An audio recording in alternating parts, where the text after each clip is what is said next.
Most of us are familiar with the famous line from the movie Jerry Maguire, "Show me the money." Perhaps we need to tell the ANC to show us where the money is coming from.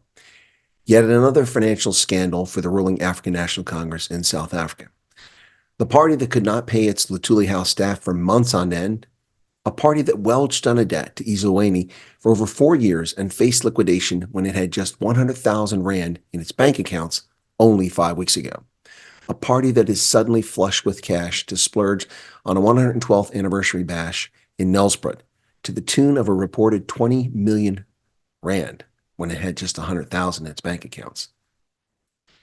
This party is embroiled in yet another financial quandary and scandal, this one dating back to alleged criminal conduct nearly a decade ago. With the ANC, it's always the same old story: corruption, corruption, corruption. The Daily Maverick has broken a story today about ANC finances entitled, "Liquidators Go After ANC and Regiment's Capital Owners to Recover 50 million Rand in a Disguised Donation." Regiment's capital owners Lithi Nyongha and Niven Pillay purportedly made a payment at a point when their company was broke. Now, that payment is at the heart of why they're currently being sued by liquidators, along with the ruling ANC. The Daily Maverick reports the previous owners of Regiment's capital and the ANC are being sued for 50 million Rand over what liquidators have termed a disposition under insolvency law. Now, the bottom line here is it appears that there was an effort to hide money by paying it into an attorney's trust account. Attorney Naheem Rahman reportedly used part of the money to settle the ANC's 2016 election campaign bills. This issue, only now coming to light in mid-January 2024, dates from November of 2023 when liquidators filed an affidavit with the Gauteng High Court in Pretoria. The payment to the ANC took place back in 2016. Now, to quote the Daily Maverick, Regiment's capital, once regarded as a beacon of black success in the financial sector, became embroiled in the scandal when it emerged that the company had paid kickbacks to Gupta-linked front companies, such as Homix, in exchange for deals at state-owned companies.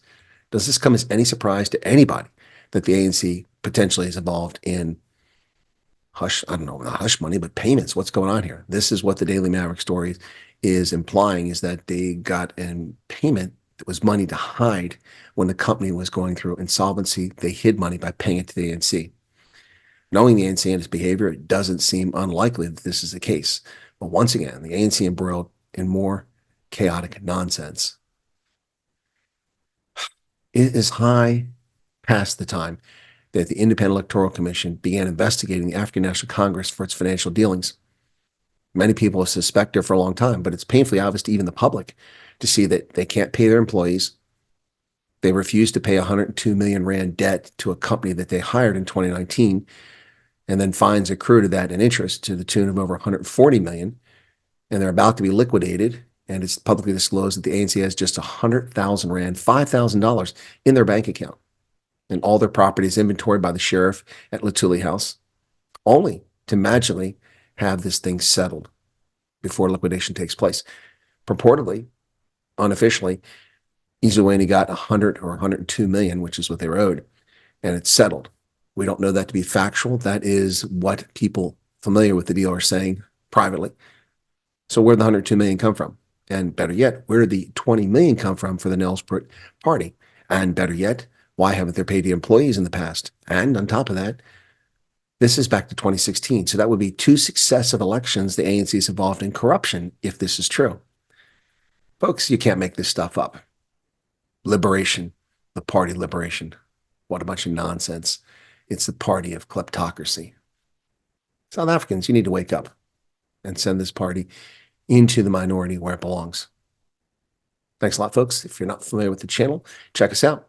Become a subscriber and get cogent, lucid, analytical output about news and events from South Africa, across the continent of Africa, and around the world. Cheers.